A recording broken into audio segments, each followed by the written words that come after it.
Day 2, looks like we're in for another scorcher. How does today go? Well, I really enjoyed sitting around drinking beer and cider. Yeah, so it's very much a fallen off the wagon day today, it's fair to say. Yes, it was very relaxed. Yeah, so, I mean, the route we did today would actually be really good for anyone that doesn't actually do that much cycling. So I think if you were just coming here as a day trip thing, so we did 26 miles. Sandown. Sandown, which is surprisingly nice place to be. Huge, long esplanade, little cafes and... Not too many people, though. It could just be that's because it's out of season. And then we carried around the coast through Shanklin, Bonchurch, Ventor, St. Lawrence, all the way down to that monstrously steep drop to St. Catherine's Lighthouse and back up. I'm not driving down, I hope this. And a couple of hills, and then finally through God's Hill. God's Hill, yeah, and which was really pretty. Incredibly pretty place. Very touristy little village, but very pretty. Yeah, certainly incredibly accessible.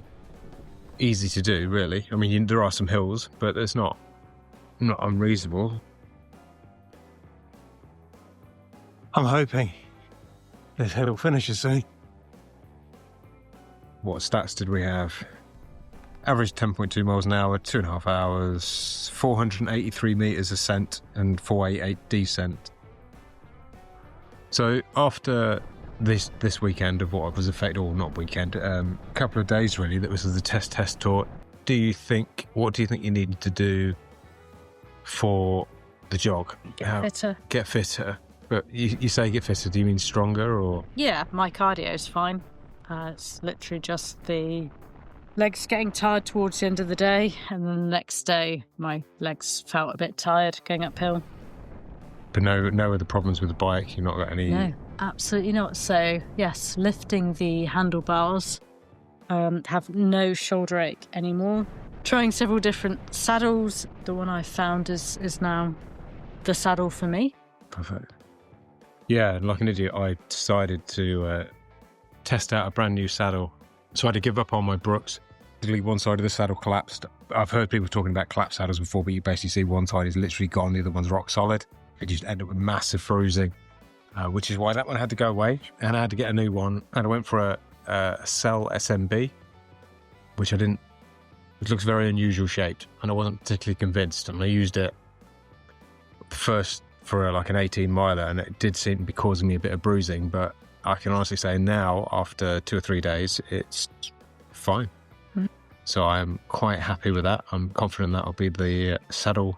So have you got anything else you need to change before the jog, or do you feel like you're... So I don't think I need to change anything else. Right? I think the only thing that we've learned really from this is not to need even less stuff than we've brought. So we've come with a slimmed down stuff this time. So we've got one saddlebag, but even then, with 3 tops and stuff like that, so there's no need for 3 tops. It's like one spare top, the one you're wearing is enough, and then you just rotate them and wash.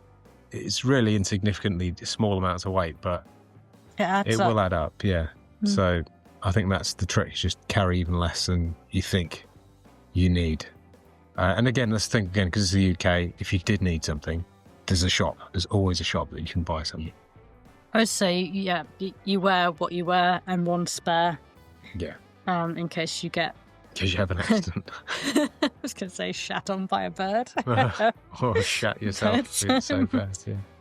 So that was unusual. Some of the tracks today, they were pretty good.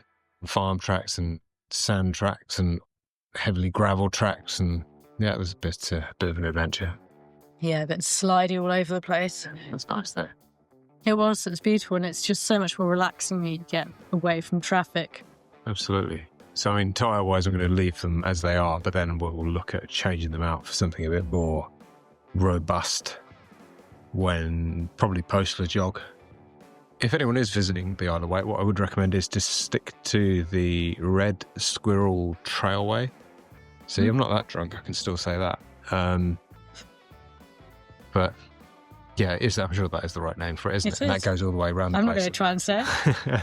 But it is, it's definitely the best Okay, so what do you reckon out of 10 for the Isle of Wight? 8. 8. Yeah, I think that's safe. I'd go with 8. Because I would 100% prefer cycling around here versus driving. Driving would drive me mad. Yeah, cool. Right. Oh, well, so tomorrow we are heading back to the mainland, and then we've got another... Tomorrow's actually a big day, isn't it? It says 40, 50, 60 miler tomorrow. Yeah, it's going to be 15 miles back to the ferry. Hop over to Lymington, and then Lymington through the New Forest back to Dorset. Another 45, so... Excellent. Right. Well, fingers crossed that'll all be well and the weather will stay good. And then till the next time.